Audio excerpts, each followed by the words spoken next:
상태가 안 좋지만 그래도 민지법 이거가 제일 기빨리긴 한데 그래도 제일 스트레스는 덜 받는 것 같아요. 시간과 기와 목소리는 제일 빠지지만 스트레스는 제일 덜 받는 이상한? 이건 약간 직업병에 가까운 직업적인 메리트인 건가? 뭐 어쨌든 21번부터 진행하도록 하겠습니다. 자, 금전 채권에 대한 압류 명령에 관한 다음 설명 중 옳은 것은 채권 압류에 있어서 제3채무자는 순전히 타의에 의하여 다른 사람들 사이의 법률 분쟁에 편입되어 압류 명령에서 정한 의무를 부담하는 것이므로 이러한 제3채무자는 압류된 채권이나 그 범위를 파악함에 있어서 과도한 부담을 가지지 아니하도록 보호할 필요가 있다. 따라서 그에 있어서 압류할 채권의 표시에 기재된 문헌은 문헌 자체의 내용에 따라 객관적으로 엄격하게 해석하여야 하고 문헌의 의미가 불명확한 경우 불이익은 압류 신청 채권자에게 부담시키는 것이 타당하므로 제3채무자가 통상의 주의력을 가진 사회평균인을 기준으로 문헌을 이해할 때 포함 여부에 의문을 가질 수 있는 채권은 특별한 사정이 없는 한 압류의 대상에 포함되었다고 보아서는 아니 된다. 너무 당연해 보이는 멘트지만 일단 확인을 한번 해보도록 하겠습니다. 자, 채권 압류가 있었어요. 제3채무자. 제3채무자는 뭐죠? 채권자가 지금 채무자에게 채권을 가지고 있는데 그 채무자가 돈을 못 갚아가지고 제3채무자한테 여기에까지 지금 채권 압류가 들어간 거잖아요. 그러니까 제3채무자는 순전히 타의에 의하여, 그쵸? 자기 일도 아닌데 채권자랑 채무자 사이의 일 때문에 대해서 다른 사람들 사이의 법률 분쟁에 편입된 거잖아요. 뜬금없이 들어간 거죠. 압류명령에서 정한 의무를 부담하는 것이므로 이러한 제3채무자는 압류된 채권이나 범위를 파악함에 있어서 제3채무자는 압류된 채권이나 그 범위를 파악함에 있어서 과도한 부담을 가지지 아니하도록 보호할 필요가 있다. 그러니까 쓸데없는 다른 부수적인 의무까지 얘한테 지울 수는 없다. 이거죠. 그에 있어서 압류할 채권의 표시에 기재된 문헌은 문헌 자체 내용에 따라 객관적으로 엄격하게 해석해야 하고 자의적으로 넓게 해석하면 안 된다. 문헌의 의미가 불명확할 경우 불이익은 압류 신청 채권자에게 부담시키는 것이 타당하므로 만약에 뭔가 불명확하다면 그건 얘 잘못이라는 거죠. 얘한테 그 부담이 아니고 채권자한테 지워져야 된다는 거죠. 제3채무자가 통상의 주의력을 가진 사회평균인을 기준으로 문헌을 이해할 때 포함 여부에 의문을 가질 수 있는 채권은 특별한 사정이 없는 한 압류의 대상이 포함되었다고 보아서는 안 된다. 제3채무자가 통상의 주의력을 가진 사회평균이에요. 그리고 문헌을 이해할 때 이거는 도대체 왜 포함된 거지? 싶은 그런 채권은 특별한 사정이 없는 한 압류 채권에 포함된다고 보면 안 된다는 거죠. 이게 옳은 거. 자, 2번. 가압류한 지명채권에 대하여 가압류에서 본압류로 전이하는 내용의 주문이 누락된 채 압류 및 추심명령이 발령되었다면 어떠한 경우에도 해당 가압류는 보압류로 이전되는 효력이 생기지 않는다. 자, 원래는 지명채권을 가압류했어요. 그리고 가압류에서 본압류로 전이하는데 그 주문이 없어. 그러면은 그거를 본압류로 이전되는 효력이 당연히 생기지 않게 본압류로 이전되는 주문 자체가 없는데 그러니까 이는 가압류 및 압류 추심의 당사자 사이에서도 서로 동일성이 인정되고 가압류의 피보전 채권과 압류 추심의 집행채권 사이 및 가압류 대상 채권과 압류 추심 대상 채권 사이에 서로 동일성이 인정되는 경우라 하더라도 마찬가지이다. 이건 아니죠. 왜냐하면 지명채권에 대해서 이거 A채권 이제 가압류에서 본압류로 이전해 라는 게 만약에 주문 누락이 됐어요. 그러면은 주문 누락이 된 채로 압류 및 추심 명령이 발령되면 이게 A채권에 대한 건지 B채권에 대한 건지 모르잖아요. 근데 어떠한 경우에도 가압류는 본압류로 원래 이전되지 않는 게 맞는데 누가 봐도 이거는 지명채권에 의한 거고 당사자도 똑같아.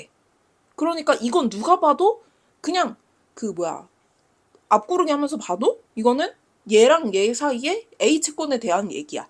그런 경우에는 동일성이 누가 봐도 인정되니까 그냥 이거는 이거에 대한 걸로 치겠다라고 좀 더 선회해서 이해하겠다는 소리죠. 가압류에서 이전되는 채권압류의 경우 압류 명령을 할 집행법원은 가압류를 명한 법원이 있는 곳을 관할하는 지방법원이 아니라 채권자의 보통재판족이 있는 지방법원이다. 이거 채권자가 아니고 채무자죠? 엄청 자주 나오는 함정이에요. 채권자, 채무자 바꾸는 거. 압류 명령은 제3채무자에게만 송달하면 되며 채무자에게도 송달하여야 하는 것은 아니다. 아니죠. 채무자한테도 송달이 돼야죠. 특히 압류 명령은.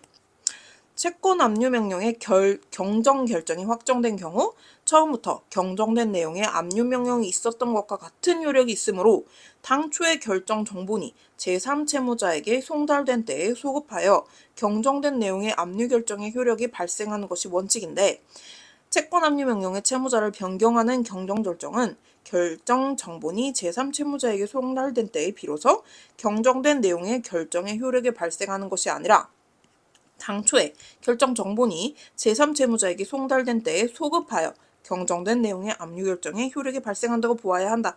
이거 체납 처분이랑 조금 헷갈릴 수 있는데 얘는 일단 채권 압류 명령의 경정 결정 그리고 채무자 변경 경정 결정 이거 있으면은 압류 결정의 효력은 소급이 아니고 이거가 그 마지막 게 그 변경하는 경정 결정 정본이 제3채무자한테 송달될 때 비로소 효력이 발생하는 거예요.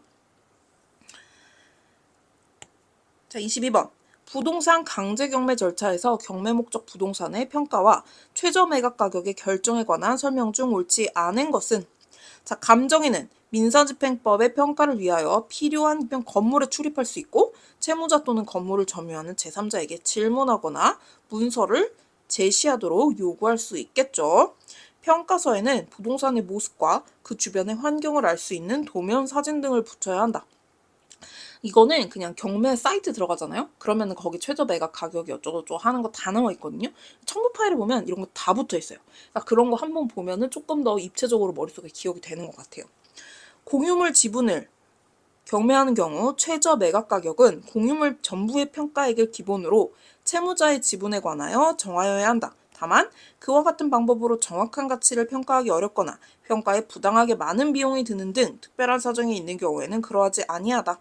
자, 공유물 지분에 대해서는 굉장히 긴장을 하고 봐야 되는데 공유물 관련된 내용이 좀 답인 경우가 조금 있어요. 그렇기 때문에 조금 이제 긴장을 하고 봐야 되는데 이거는 공물 경매를 하는 경우 최저 매각 가격은 공유물 전부의 평가액을 기본으로 지분에 관하여 정하는데 만약에 정확한 가치를 평가하기 어렵거나 부당하게 많은 비용이 든다. 배보다 배꼽이 더 크다. 그러한 경우에는 그러하지 아니하고 이럴 때는 다른 방법으로 이제 산정할 수 있다는 소리죠.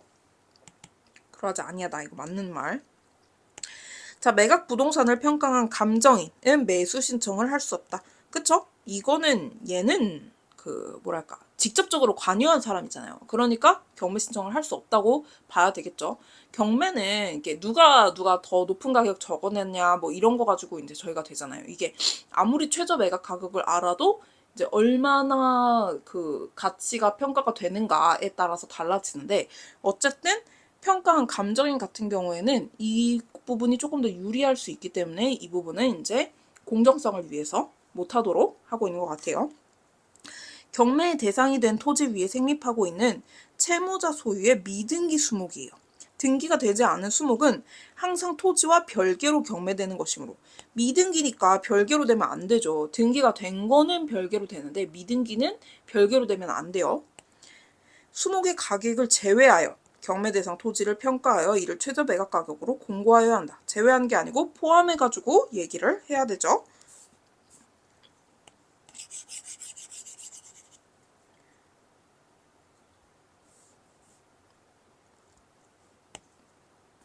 자, 23번. 보존 처분의 요건에 관한 설명 중 옳지 않은 것은 등기부상 진실한 소유권에 방해가 되는 부실 등기가 존재하는 경우 등기 명의인이 허무인 또는 실체가 없는 단체인 때에는 소유자는 그와 같은 허무인 또는 실체가 없는 단체 명의로 실제 등기 행위를 한 사람에 대하여 소유권에 의한 방해 배제로서 등기 행위자를 표상하는 허무인 또는 실체가 없는 단체 명의의 등기를 말소를 구할 수 있고, 이와 같은 말소 청구권을 보존하기 위하여 실제 등기 행위를 한 사람을 상대로 처분금지 가처분을 할 수 있다. 진실한 소유자가, 등기부상 진실한 소유자가 만약에 소유권에 방해가 되는 뭔가 부실 등기가 존재해요. 그 등기 명의인이 허무인이에요. 그러니까 없는 사람이야. 혹은 실체가 없는 단체야. 그러면은 실제 등기 행위를 한 사람에 대해서 그거를 이제 처분금지 가처분을 할 수 있다는 거죠. 원래 등기는 이게 그 이름이 똑같지 않으면 원래 안 되잖아요. 그렇지만 이런 경우에는 이제 없는 단체나 없는 사람을 이름으로 해가지고 이런 등기 행위를 한 경우에는 이제 이게 가능하다는 거죠. 어느 피보전 권리에 관하여 본안 소송에서 패소 확정이 되더라도 피보전 권리가 청구의 기초가 동일한 다른 권리의 보전을 위하여 앞서 받은 보전 처분을 유용할 수 있다. 피보전 권리에 대해서 본안 소송에서 패소했어요. 그렇다는 건 뭐예요? 이 피보전 권리가 더 이상 존재하지 않는 소리잖아요. 그 피보전 권리와 청구의 기초가 동일한 다른 권리의 보전을 위해서 보전 처분을 유용할 수 있겠어요? 이미 패소했는데? 당연히 없겠죠. 선박 우선 특권이 있는 채권자는 선박 소유자 변동에 관계없이 선박에 대해서 집행권은 없이도 경매 청구권을 행사할 수 있으므로 채권자는 채권을 보존하기 위해서 선박에 가압류를 하여 둘 필요가 없다 할 것이다. 약간 독특한 건데 이건 선박 우선 특권은 어쨌든 집행권은 없이도 경매를 할 수 있어서 가압류가 필요 없다. 이렇게 그냥 외우면 될 것 같아요. 저는 그냥 그렇게 외웠어요. 채권자가 채무자들이 업종 제한 약정에 위반하여 동종 영업을 하고 있음을 알고도 그러한 상태를 장기간 아무런 조치를 취하지 아니한 채 방치하고 있었다면 보존의 필요성이 있다고 보기는 어렵다. 그쵸? 채무자들이 업종 제한 약정을 위반했어요. 그리고 뭔가 동종 영업을 하고 있어요. 그런 상태를 그냥 방관만 하고 있었어. 다른 조치 아무것도 안 했어. 가서 확인도 안 했어. 그러면은 보존의 필요성이 있다고 볼 수 없다는 거죠. 자, 주식을 매수하여 주주로서의 권리를 가진다는 것만으로 회사 소유의 부동산에 관하여 어떠한 청구권을 가진다고 할 수는 없으므로 주주로서의 권리를 보존하기 위하여 회사 소유 부동산에 대한 처분금지 가처분을 구하는 것은 허용되지 않는다. 자, 주주로서의 권리를 가져요. 내가 삼성전자 주식을 매입을 했어. 회사 소유 부동산에 관하여 어떤 청구권을 가진다고 할 수는 없으므로, 근데 내 주식이 떨어졌어. 아니면은 회사에서 뭔가 저기를 잘못했어. 그렇다고 회사 삼성전자 땅은 여기저기 많겠죠. 뭐 물론 땅이 자기 게 아닌 것도 있겠지. 근데 어쨌든 그런 서초동 사옥이나 뭐 이런 땅을 내가 그 부동산을 처분금지 가처분을 구할 수 있을까요? 당연히 없겠죠. 이건 나대는 거예요. 무슨 권리로 그런 저기를 해. 그쵸? 말이 안 되죠. 조그마한 거 뭐 있다고 내가 뭐라도 된다는 듯이 막 이렇게 나대고 다니면 이런 판례가 나오는 거겠죠? 누군가는 이거를 재판을 걸었으니까 이런 판례가 나왔을 거야. 쪽팔릴 거야. 안 쪽팔리나? 계속 그렇게 살아와서. 자, 부동산의 매각 결정 절차에 관한 다음 설명 중 옳지 않은 것은 매각 결정 절차가 있었어요. 자, 여러 차례 매각 기일에서 매수 가격의 신고가 없어 매각 불능으로 된 후 그 다음 기일에서 매수 가격의 신고가 이루어진 경우 당해 매각 기일의 공고에 법규 위반이 없는 이상 이전의 매각 기일 공고가 법률의 규정에 위반되었다고 하더라도 이는 매각 불허가 사유에 해당하지 않는다. 자, 매각 기일이 여러 번 있었는데 매수 가격 신고가 없었어요. 그래서 매각 불능 됐는데 이때 다음 기일에서 신고가 이루어졌어요. 근데 이때는 법규 위반이 없어요. 근데 이때는 뭔가 공고의 법률의 규정이 위반이 있었다는 거지. 그렇다고 하더라도 그것 때문에 이것까지 지금 매각 불허가를 때려야 되는 건 아니라는 거죠. 그 다음 매각 불허가 매각 물건 명세서 및 매각기일 공고가 농지법에서 정한 농지 취득 자격 증명이 필요하지 않음에도 불구하고 이와 반대의 취지로 작성된 경우, 그러니까 필요하지 않은데도 필요하다고 작성이 된 거죠. 일반 매수 희망자가 매수 의사나 매수 신고 가격을 결정함에 있어 심대한 영향을 끼쳤다고 할 것이므로 매각 불허가 사유에 해당한다. 이 말은 무슨 말이에요? 원래 필요하지 않은데 필요하다고 썼어. 그러면은 일반인 그 경락 그거를 써낼 입장에서는 나 이거 농취증 못 받는데 이렇게 하고 포기하는 사람들이 있을 거 아니에요. 그러니까 심대한 영향을 끼쳤다고 할 것이니까 매각 불허가 사유에 해당한다는 거죠. 매각 허가에 대한 이의가 받아들여지지 아니한 경우에 이의를 진술한 이의관계인은 매각 허가 결정에 대한 즉시 항고를 할 수 있을 뿐 별도의 매각에 관한 이의가 받아들여지지 아니한 데 대한 불복 항고를 할 수 없다. 이의가 받아들여지지 아니하였다고 이해관계인이 즉시 항고는 가능해요. 그렇지만 받아들여지지 아니하였다고 해가지고 불복 항고는 할 수 없다는 거. 이것도 그냥 이의나 항고 이런 거 그냥 외워야 되죠. 채무자 및 소유자가 한 매각 결정에 대한 항고가 기각된 때에는 항고인은 보증으로 제공한 금전이나 유가증권을 돌려줄 것을 요구하지 못하지만 채무자 및 소유자가 항고를 취하한 경우 보증으로 제공한 금전이나 유가증권을 돌려줄 것을 요구할 수 있다. 자, 항고인은 항고가 기각됐어요. 그러면은 이거 돌려달라고 요구를 못해요.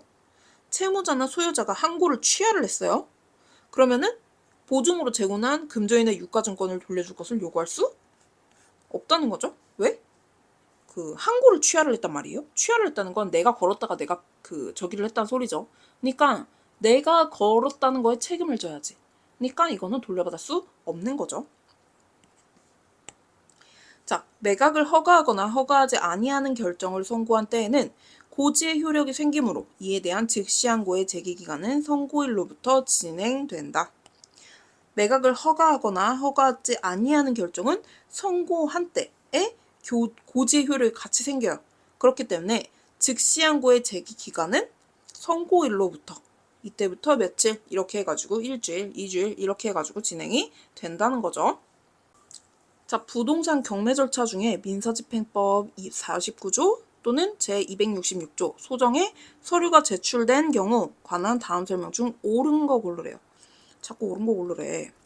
매수 신고 후, 매각대금 납부 전, 매수 신고는 했고 매각대금은 납부되기 전이에요. 변제기한의 일시적 유예를 이유로 청구이해소를 이용한 종국 판결이 제출되면 경매 절차가 일시 정지되고 취소되지는 않는다. 자, 매수 신고 후, 매각대금 납부 전, 변제기한의 일시적 유예가 걸렸어요.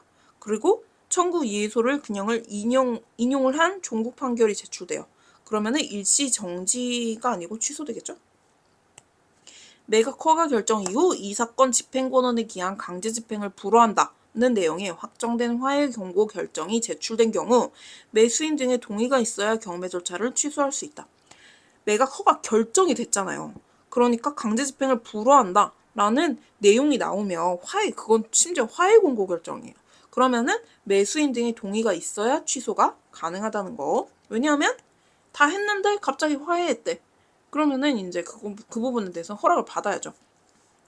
매각대금 납부 후에 청구이해소 제기 시에 하는 잠정 처분으로 강제집행 정지 결정이 제출되면 이후 절차의 진행을 정지해야 한다. 납부가 됐잖아요. 그 청구이해소가 제기 시에 하는 잠정 처분으로 집행 정지 결정이 제출이 됐어요. 그런데 이거는 절차는 정지는 안 해요. 정지는 안 하고 계속 진행을 해야죠. 진행하는 거 맞나? 저 이 부분 잘 못하는 거 다들 아시죠? 담보권 실행을 위한 경매 절차에서 매각대금 납부 후에 근저당의 등기가 말소된 등기사항 증명서가 제출되더라도 경매 절차는 정지되지 않는다. 배당이 실시될 경우 배당액은 공탁하여야 한다. 경매 절차에서 매각대금 납부 후 근저당의 등기가 말소된 등기사항 증명서가 제출됐어요. 등기사항 경매 절차는 정지되지는 않죠. 근데 배당이 실시된 경우 공탁하면 안 되죠. 왜? 이게 말소됐으니까 공탁하면 안 되죠. 이건 채권자가 없어진 건데. 그래서 강제집행 정지 결정이 있으면 결정 즉시 당연히 집행정지의 효력이 있는 것이 아니고 정지 결정 정본을 집행기관에 제출함으로써 집행정지의 효력이 발생한다. 따라서 경매 개시 결정에 대한 이의 신청에 따른 매각 절차의 일시 정지 결정을 집행법원이 재판기관이 되어 정지 결정을 발한 경우도 결정 정본이 당사자로부터 제출되어야만 집행정지의 효력이 발생한다. 이럴 필요 없죠. 왜냐하면 이의 신청에 따른 매각 절차의 일시 정지 결정을 집행법원이 재판기관이 돼서 했으면은 그 부분이잖아요. 그러니까 제출되어야만 집행정지의 효력이 발생하는 그런 번거로운 건 필요 없다라는 거고. 자, 26번. 보존 처분의 요건에 관한 설명 중 옳지 않은 것은 배당 절차에서 작성된 배당표가 잘못되어 배당을 받아야 할 채권자가 배당을 받지 못하고, 자, 배당표가 잘못됐어요. 배당을 받을 수 없는 사람이 배당받는 것으로 되어 있으나 아직 배당금이 지급되지 않은 경우 채권자는 배당금 지급 청구권 양도에 의한 부당이득 반환을 구하여야 하므로 집행의 보전은 배당금 지급 금지 가처분의 방법으로 하여야 한다. 그쵸? 일단 아직 배당금이 안 들어갔잖아요. 안 들어갔으니까 일단 그 배당금 지급 청구권을 돌려받아야 되잖아요. 그러니까 일반 부당이득 반환 청구가 아니고 일단 배당금 지급 금지 가처분을 걸어야 된다는 소리죠. 부집행의 특약이 있거나 파산에 의하여 면책된 채권, 이른바 자연채무의 이행을 구하는 것 등은 가압류의 피보전 권리가 될 수 없으나 단지 본안의 소를 제기할 수 없다는 사유만으로 반드시 그 청구권이 가압류에 부적합하다고는 할 수 없다. 이거는 본압류를 할 수 없는 거야 라고 하더라도 그게 무조건 가압류도 안 된다 라는 말까지를 보장한다는 건 아니라는 거죠. 본압류가 안 되더라도 가압류는 가능할 수 있다. 본안의 소가 안 되더라도. 다툼의 대상에 관한 가처분의 피보전 권리는 청구권의 이행기가 현실적으로 도래할 필요는 없으므로 기한부, 조건부 청구권이라도 피보전 권리가 될 수 있다. 이거는 은근히 자주 나오는데 은근히 헷갈려요. 이행기가 현실적으로 도래할 필요 없으므로 기한부, 조건부라도 피보전 권리가 될 수 있다는 거. 목적물의 점유자인 가처분 채권자가 소유권을 갖지 아니하여 결국에는 불법 점유자로 된다 하더라도 그 목적물을 인도할 때까지는 점유권을 가지므로 가처분으로 그 방해 예방이나 그 밖의 조치를 청구할 수 있다. 자, 점유를 하고 있는 사람이 가처분 채권자. 소유권을 갖지 아니하여 만약에 얘가 불법 점유자예요. 그 목적물을 인도할 때까지 어쨌든 점유권을 가지잖아요. 그러니까 가처분으로 방해 예방이나 조치를 청구할 수도 있다는 거죠. 어쨌든 점유권이 있으니까. 자, 국유재산의 임차인이 연고자로서 우선 매수권이 있는 경우 이를 피보전 권리로 하여 그 부동산에 대한 처분금지 가처분을 청구할 수 있다. 이건 당연히 아니죠. 국유재산의 임차인이 연고자라고 해도 처분금지 가처분은 안 돼요. 이렇게 쉽게 나왔으면 얼마나 좋을까.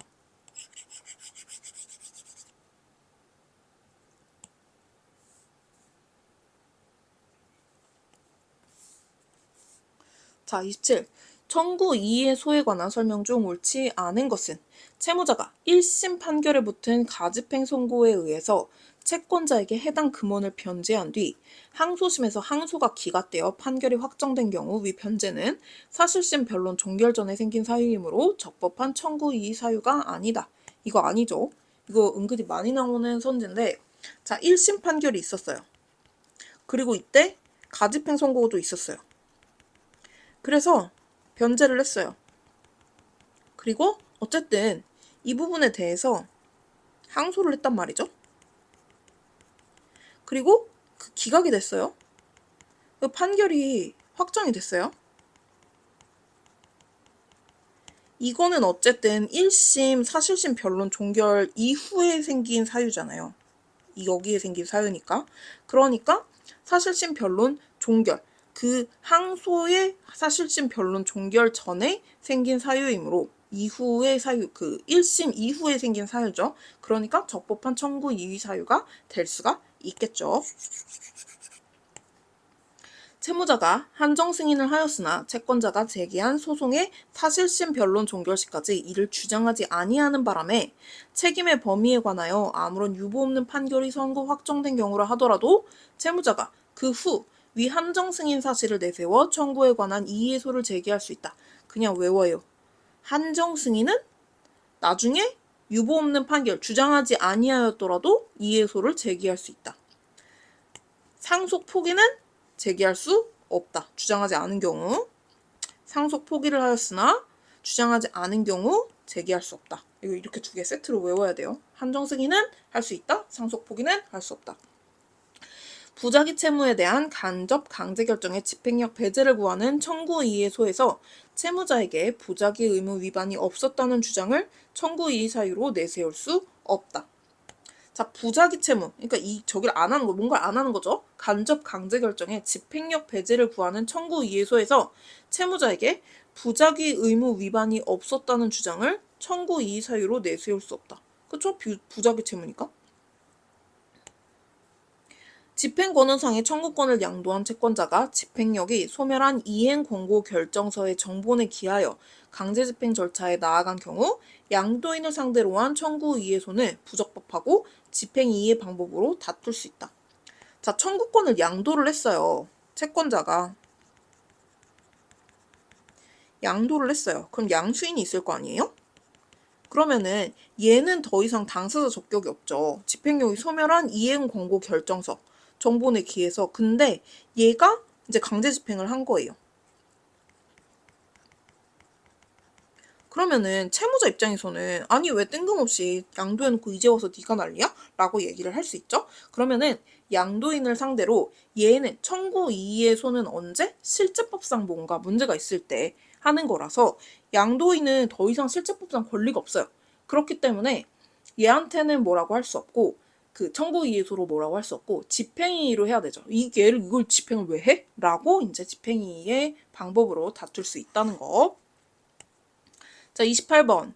동산담보권에 관한 설명 중 옳지 않은 것은? 동산담보권자는 채무자 또는 제3자가 제공한 담보 목적물에 대해서 다른 채권자보다 자기 채권을 우선 변제받을 권리가 있다. 이거 체크를 안 했네.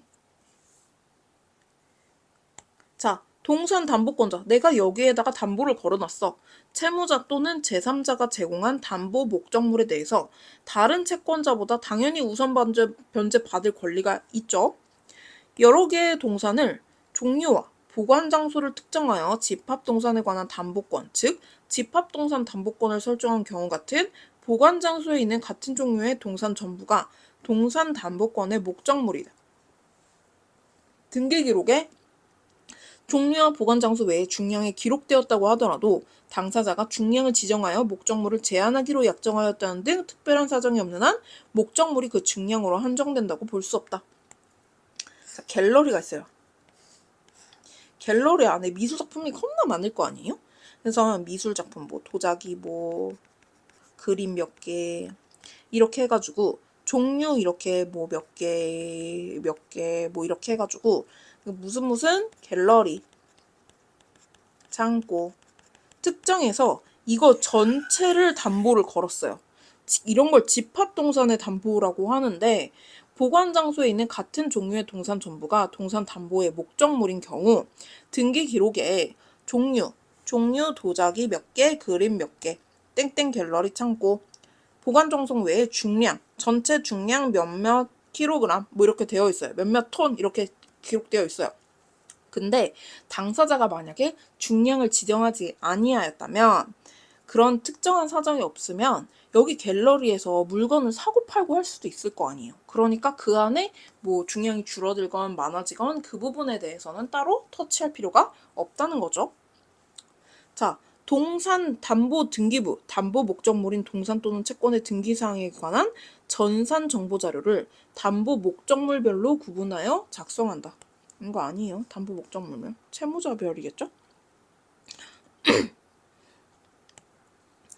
동산 담보권자는 자기 채권을 변제받기 위해 담보 목적물에 경매를 청구할 수 있고 정당한 이유가 있는 경우 담보권자는 담보 목적물로서 직접 변제에 충당하거나 담보 목적물을 매각하여 그 대금을 변제에 충당할 수 있는데 이때에도 동산 담보 등기부에 선순위 권리자가 있다면 그의 동의를 받아야 한다. 당연하죠. 동산 담보권자, 담보를 건 사람이 채권을 변제받기 위해서 담보 목적물에 경매를 청구를 했어요. 동산담보권자가 이제 그림에 저기 담보를 잡아놔가지고 그거에 대해서 경매를 청구를 했어요. 정당한 경우가 있는 경우 담보권자는 담보 목적물로서 직접 변제에 충당하거나 나 그 빚 받는 대신에 이거 그림으로 가져갈게요 하거나 담보 목적물을 매각하여 이거 내가 팔게요 그냥 그리고 그거 내가 알아서 그 돈 변제 충당할게요 라고 할 수 있는데 이때 동산담보등기부에 만약에 선순위 권리자가 있다면 그의 동의를 받아야죠. 내 맘대로 하면 안 되죠. 선순위가 있는데. 동산 채권 등의 담보에 관한 법률에 따라 동산담보권이 설정된 유체동산에 대해서 다른 채권자의 신청에 의한 강제집행 절차가 진행되는 경우 집행관의 압류 전에 등기된 동산담보권을 가진 채권자는 배당 요구를 하지 않아도 당연히 배당에 참가할 수 있다. 이 배당 요구를 하느냐 안 하느냐는 법원이 얘의 권리를 알 수 있냐 아니냐를 기준으로 판단하면 될 것 같아요.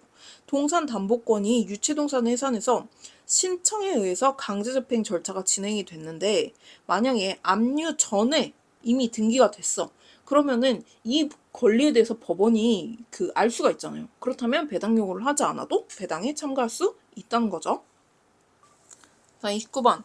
보전 처분의 시효 중단 효과에 관한 설명 중 옳지 않은 것은 채권자가 채무자의 제3채무자에 대한 채권을 압류 또는 가압류한 경우 채무자에 대한 채권자의 채권에 관하여 시효 중단의 소득이 생기지만 압류 또는 가압류된 채무자의 제3채무자의 채권에 대해서는 제3채무자에 대하여 위 가압류 결정이 송달되면 소정의 확정적인 시효 중단의 효력이 생긴다. 자, 채권자가 채무자의 제3채무자의 채권을 이제 압류를 했어요. 가압류를 했어요. 그러면은 채무자에 대한 채권자의 채권에 관하여는 시효 중단이 되겠죠. 왜냐하면 이거는 채권자가 권리 행사를 한 거니까. 압류 또는 가압류된 채무자의 제3채무자에 대한 채권은 그럼 어떻게 돼요? 제3채무자에 대해서 가압류 결정이 만약에 송달이 됐다. 이러더라도 이게 확정적인 시효 중단 효력이 생길 수 있을까요? 아니죠. 이거는 얘네 둘 사이의 채권이잖아요. 얘가 권리를 행사해야지 소멸시효가 중단이 되는 거죠. 그러니까 이거는 안 되는 거.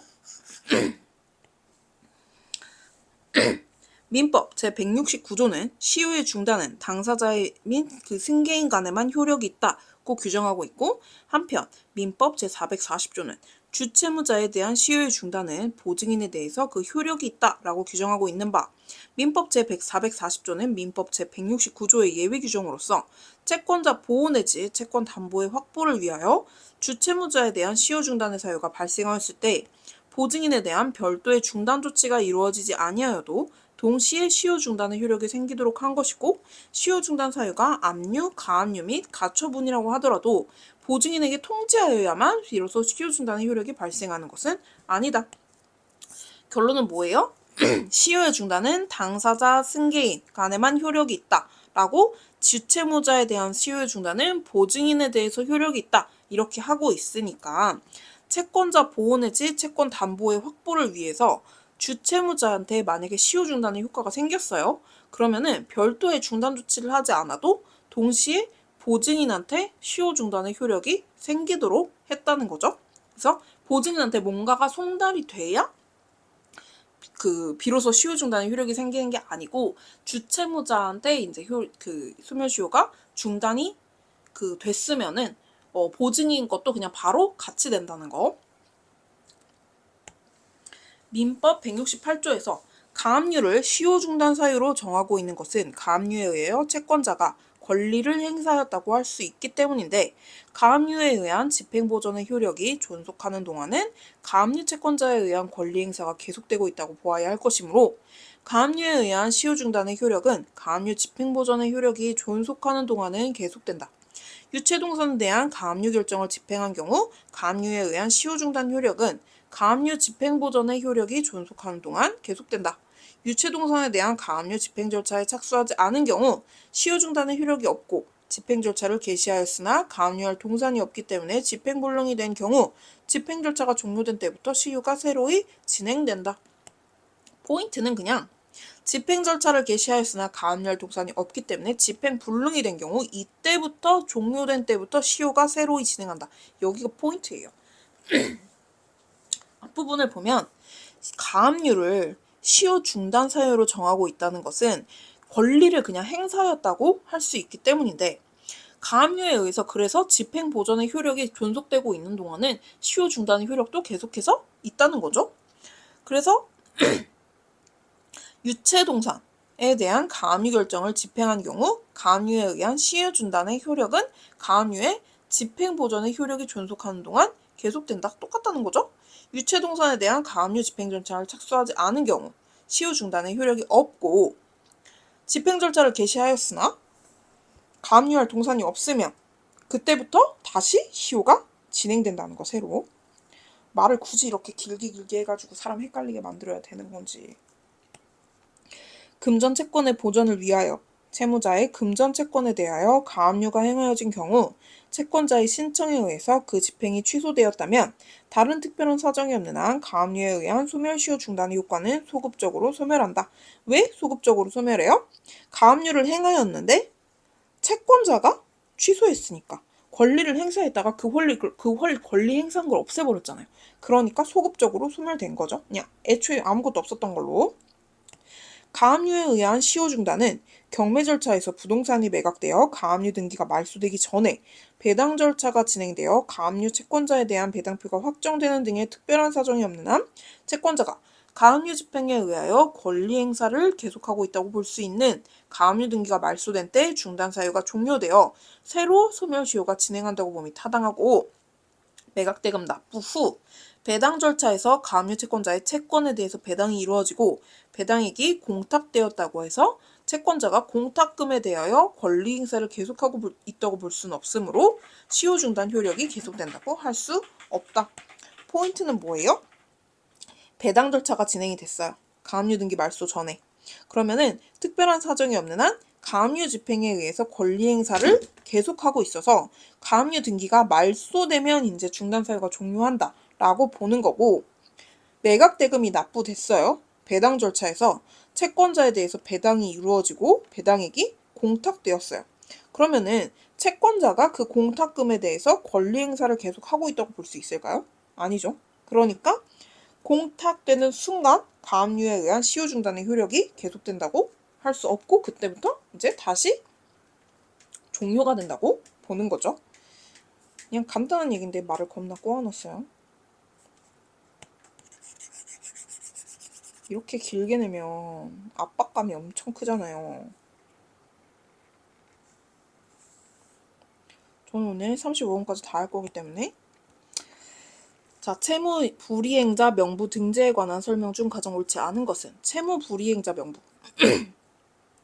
채무 불이행자 명부 등재 제도는 채무를 이행하지 아니하는 불성실한 채무자의 인적사항을 공개함으로써 명예와 신용, 훼손과 같은 불이익을 가하고 이를 통하여 채무의 이행에 노력하게 하는 간접 강제의 효과를 거둔과 아울러 일반인으로 하여금 거래 상대방에 대한 신용조사를 용이하게 하여 거래의 안전을 도모하게 함을 목적으로 하는 제도이다.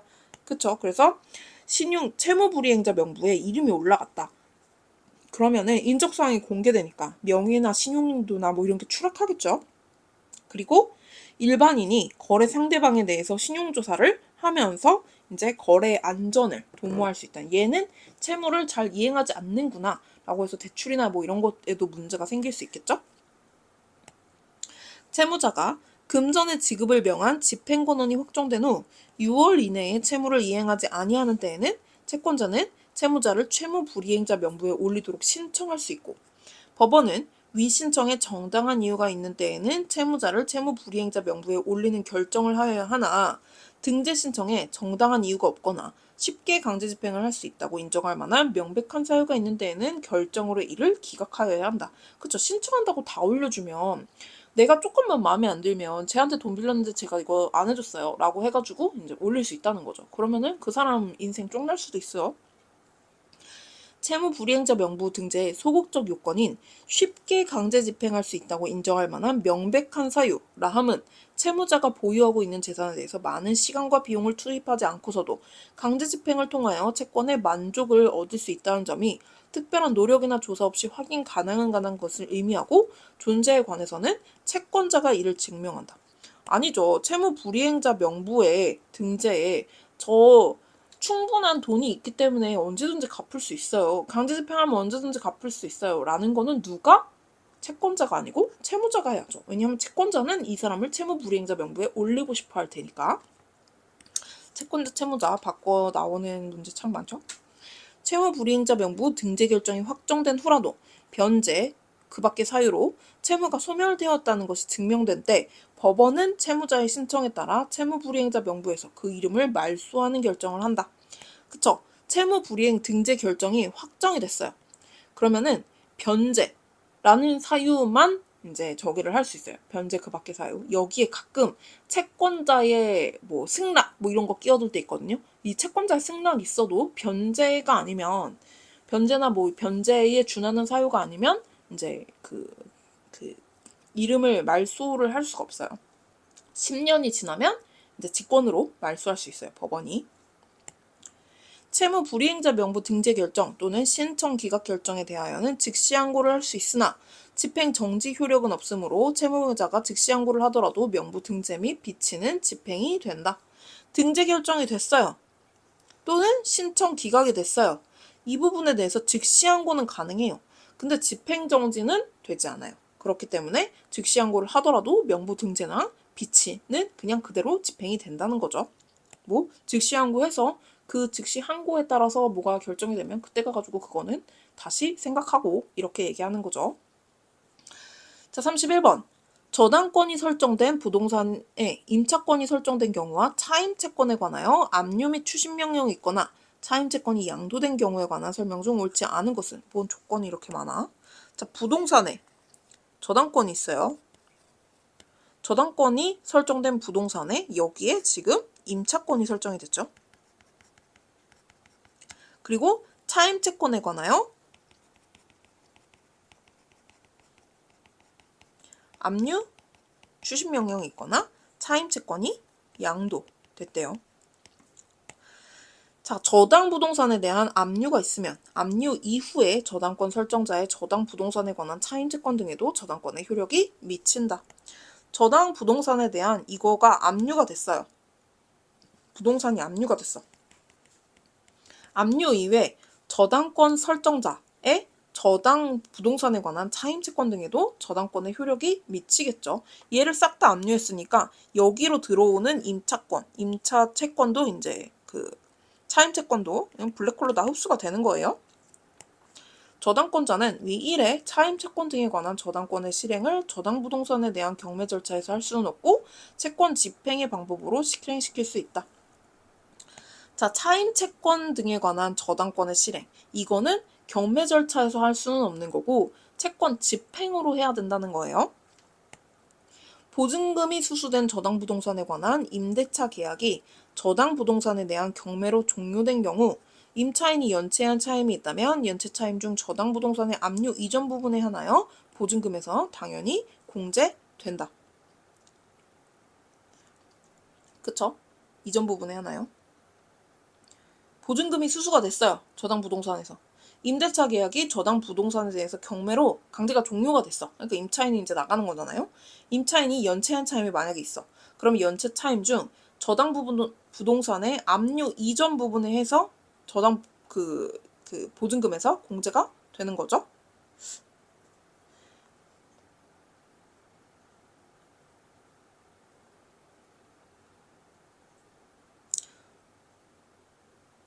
잠시만요.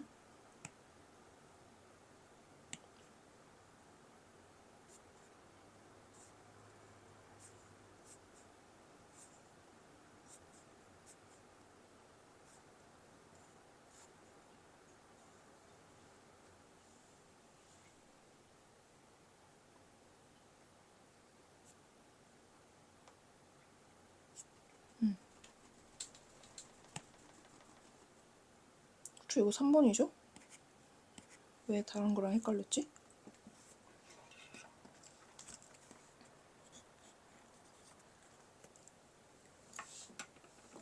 자, 보증금이 수수된 저당 부동산에 대해서 임대차 계약이 종료가 됐어요. 근데 임차권으로 이제 차임이 이제 미뤄졌어. 돈을 안 냈어. 그러면 이전 부분이 아니고 이전 이후 상관없이 다 이제 보증금에서 공제가 돼야죠. 그게 무슨 상관이야? 압류 이전에 돈을 덜 냈던, 압류 이후에 돈을 덜 냈던 그게 무슨 상관이야? 임대보증금이 수수된 임대차 계약에서 차임채권에 관하여 압류 및 추심 명령이 있었다 하더라도 당해 임대차 계약이 종료되어 목적물이 반환될 때에는 그때까지 추심되지 아니한 채 잔존하는 차임채권 상당액도 임대보증금에서 당연히 공제된다. 그쵸? 임대보증금이 수수된 임대차 계약 그리고 차임채권에 관하여 압류 및 추심 명령이 있었어요. 임대차 계약이 종료되어 목적물이 반환하면 그때까지 추심되지 아니한 차임채권도 임대보증금에서 공제가 된 채로 이제 나머지 금액을 돌려주는 거죠. 보증금이 수수된 임대차 계약에서 차임채권이 양도되어 임차인이 그 양도 통지를 받았다고 하더라도 임차인은 임대차 계약이 종료되어 목적물을 반환할 때까지 연체한 차임 상당액을 보증금에서 공제할 것을 주장할 수 있다. 차임채권이 양도가 됐어요. 임차인이 양도 통지도 받았어요. 임차인은 어쨌든 임대차 계약이 종료되어 목적물을 반환할 때까지 연체한 차임을 보증금에서 공제해주세요 라고 얘기할 수 있다는 거죠. 원래는 이게 당당한 권리가 아닌데 이건 지금 경매 상황이잖아요. 저당 차임채권이 양도된 상황이잖아요. 자, 32번 부동산 경매 절차에 관한 설명 중 옳지 않은 것은 배당 요구 종기가 정해진 때에는 법원은 경매 개시 결정을 한 취지 및 배당 요구의 종기를 공고하여야 한다. 이거는 그냥 조문 당연한 거. 민사집행법 제143조 제1항에 따라 매수인이 관계채권자의 승낙을 얻어 매각대금의 지급을 가름하는 채무를 인수한 경우 매수인이 현금으로 매각대금을 내는 것과 효과가 같다. 이러한 채무인수를 승낙한 관계채권자는 인수된 채무액 범위에서 채권의 만족을 얻은 것으로 보아야 하므로 범위에서 채무자의 채무도 소멸하게 된다. 따라서 위 규정에서 정하고 있는 채무인수는 면책적 채무인수로 보아야 한다.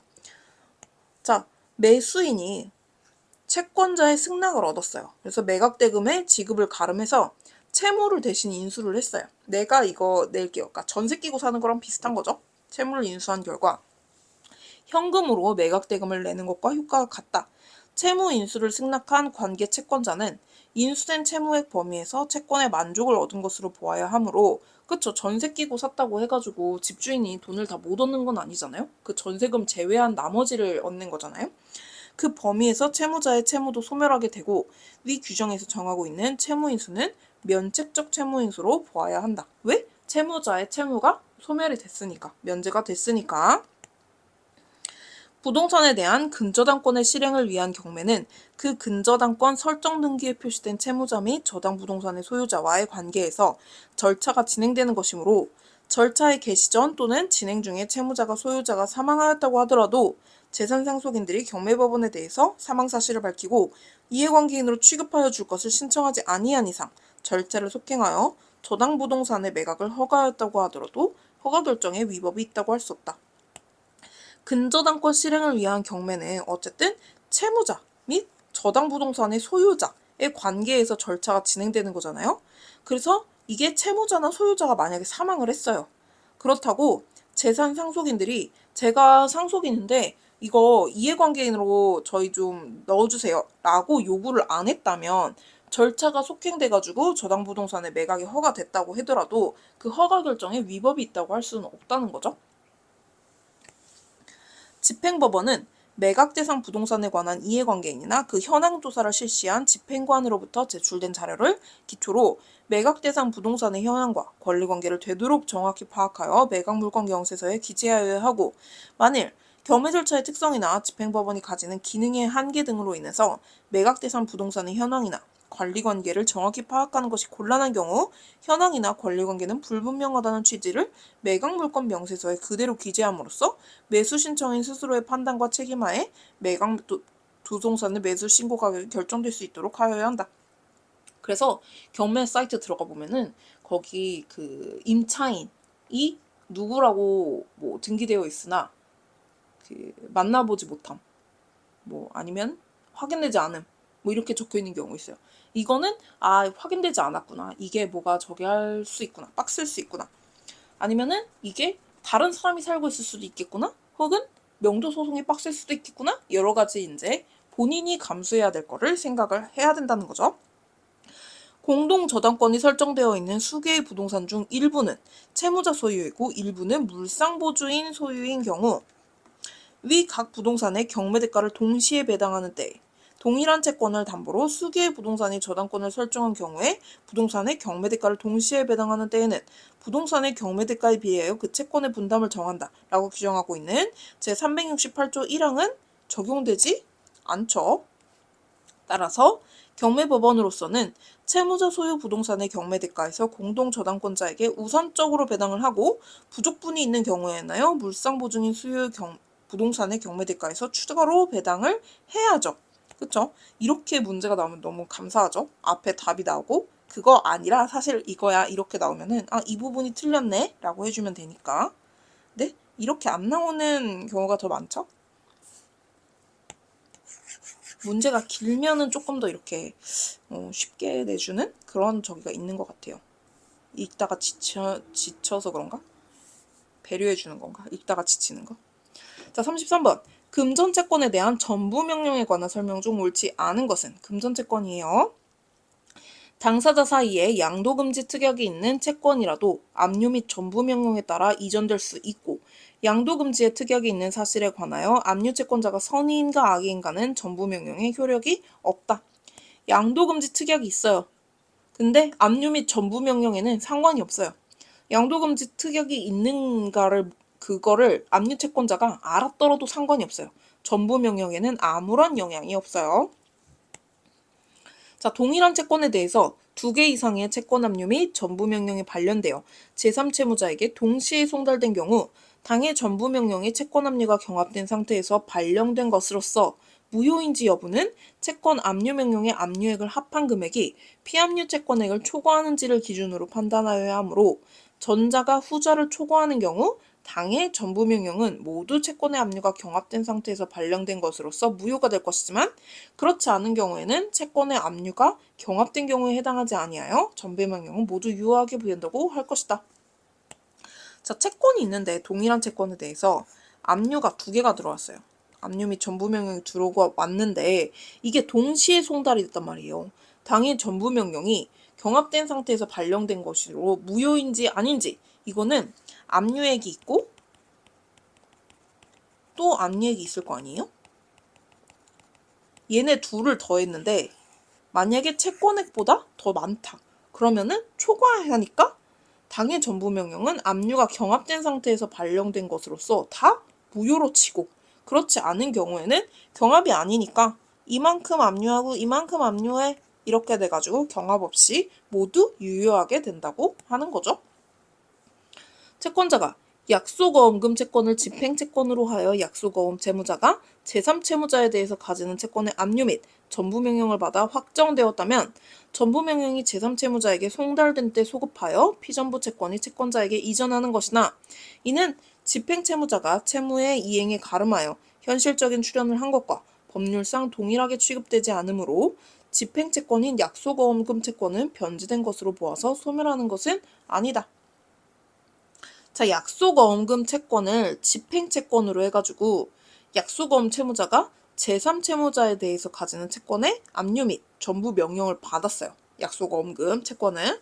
그러면은 이 전부명령이 제3채무자에게 송달이 되면 그 피전부 채권이 채권자한테 이전이 되는데 집행채무자가 채무의 이행에 가름해서 현실적인 출연을 한 것과 법률상 동일하게 취급되지 않으므로 이게 아니죠. 왜냐하면 어음이잖아요.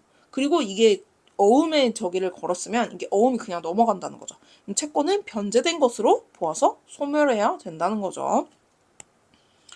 가분적인 금전채권의 일부에 대한 전부명령이 확정되면 특별한 사정이 없는 한 전부명령이 제3채무자에게 송달된 때에 소급하여 전부된 채권 부분과 전부되지 않은 채권 부분에 대해서 각기 독립한 분할 채권이 성립하게 되므로 채권에 대해서 압류 채무자에 대한 반대 채권으로 상계하고자 하는 제3채무자로서는 전부 채권자 혹은 압류 채무자 중 어느 누구도 상계의 상대방으로 지정하여 상계하거나 상계로 대항할 수 있고, 그러한 제3채무자의 상계 의사 표시를 수령한 전부 채권자는 잔존한 채권 부분이 먼저 상계되어야 한다거나 분할 채권액의 채권 총액에 대한 비율에 따라 상계되어야 한다거나 하는 이의를 할 수 없다. 금전 채권 일부에 관해서 전부 명령이 확정되면 제3채무자한테 송달될 때 그게 전부된 채권 부분이 이제 넘어간단 말이죠. 분할 채권이 성립을 하는데 압류 채무자에 대한 반대 채권으로 상계할 수 있잖아요. 제3채무자는. 그래서 제3채무로서는 전부 채권자가 됐든 압류 채무자가 됐든 어느 누구한테든 상대방으로 지정해서 상계를 주장할 수가 있어요. 그래서 제3채무자의 상계 의사 표시를 수령한 전부 채권자는 그냥 상계가 됐구나 이렇게 해야지 그 부분에 대해서 얘가 먼저 해야죠 라는 이의를 할 수 없다는 거죠. 전부 명령은 당연히 확정되어야 효력을 가지고요. 3번. 마지막. 부동산의 인도 또는 권리 이전 청구권에 대한 집행에 관한 다음 설명 중 옳지 않은 것은?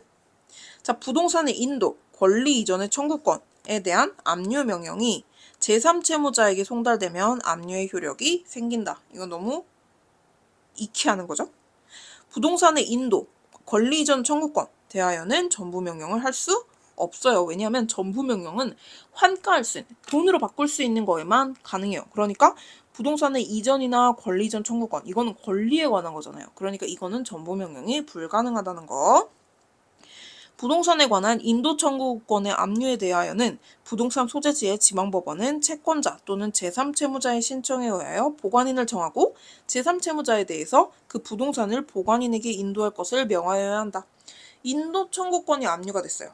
그 부동산 소재지의 지방법원은 보관인을 정하고 그 제3채무자한테 보관인에게 그거를 인도할 것을 명령을 해야 된다는 소리죠. 부동산에 관한 권리 이전 청구권의 압류에 대하여는 부동산 소재지의 지방법원은 채권자 또는 제3채무자의 신청에 의해서 보관인을 정하고 제3채무자에 대해서 채무자 명의 권리 이전 등기 절차를 보관인에게 이행할 것을 명하여야 한다. 자, 이건 인도 청구권이고 이거는 권리 이전 청구권이에요. 그 부동산 소재 지방법원 채권자 또는 제3채무자 신청서 보관인을 정하고 그 부동산을 보관인에게 이행해야 할 것을 명하여야 한다. 똑같은 말이죠. 부동산의 인도나 권리 이전의 청구권에 대한 압류 명령의 신청에 관한 재판에 대해서는 즉시 항고를 할 수 있다. 그쵸? 자, 채무자의 사망 그리고 집행 절차에 관한 설명 중 옳지 않은 것은? 집행 개시 전에 사망한 채무자에 대한 채권자가 상속재산에 대해서 강제 집행을 하기 위해서는 승계 집행문을 부여받아 경매 신청을 하여야 한다. 채권자, 사망한 채무자에 대한 채권자가 상속재산에 대해서 강제 집행을 하려면 그 사람 이름으로 다시 승계 집행문을 받아야 된다는 거죠. 사망자를 상대로 부동산에 관한 강제 경매를 신청해서 개시 결정이 난 다음 사망 사실이 밝혀진 경우 경매 절차를 중지하고 대위 상속 등기를 하게 한 뒤 경매 절차를 진행할 수 있다. 이거 아니에요. 자, 강제 경매. 강제 경매인데 애초에 사망자를 상대로 했잖아요. 이런 경우 그냥 종료되는 거예요. 그냥 없어지는 거예요. 강제 경매. 강제 경매냐 아니면 담보권에 기한 경매냐? 이것도 맨 처음에는 잘 안 보이고 중간 내용만 보이는 거예요. 이것만. 그냥 나중에 답지 보고 해설지 보면 앞에 강제 경매, 담보권을 위한 경매 이런 거가 나와가지고 이것도 몇 번이나 해설지 보면서 맞아 담보권, 맞아 강제 경매 이러고서 몇 번이나 봤던 것 같아요. 그래서 이 부분 맨 처음에는 담보권이냐 강제 경매냐 이것도 잘 눈에 안 들어온다는 거. 담보권 실행을 위한 경매 절차에서 채무자나 소유자가 이미 사망하였음에도 경매 신청인이 사망자를 소유자로 표시해 경매 신청하여 경매 개시 결정을 하였다면 경정 결정에 의해서 채무자의 표시를 고칠 수 있다. 그러니까 이제 강제 경매냐 담보권 실행을 위한 경매냐 이게 눈에 안 보이면 두 개 똑같은 내용인데 뭐가 다른 거지? 막 이러고 있다는 거죠. 얘는 담보권 실행, 얘는 강제 경매. 담보권 실행을 위한 경매에서는 채무자가 소유자가 이미 사망하였다면 이거는 그 사망자를 채무자로 저기를 해서 경매 신청인이 사망자를 표시를 해서 그러면은 이제 그 경정 결정에 의해서 채무자의 표시를 이제 상속인으로 고칠 수 있다는 거죠.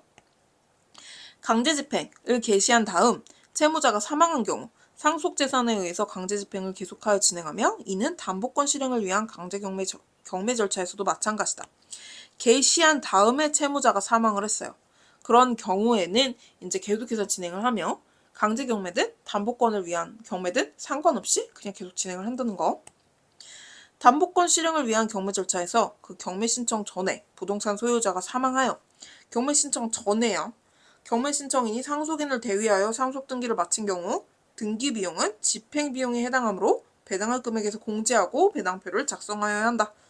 이거는 경매 신청 전에 부동산 소유자가 사망해서 경매 신청인이 상속인을 대위를 했다면 그 대위 등기는 모든 채권자를 위한 거니까 당연히 집행 비용으로 들어가겠죠.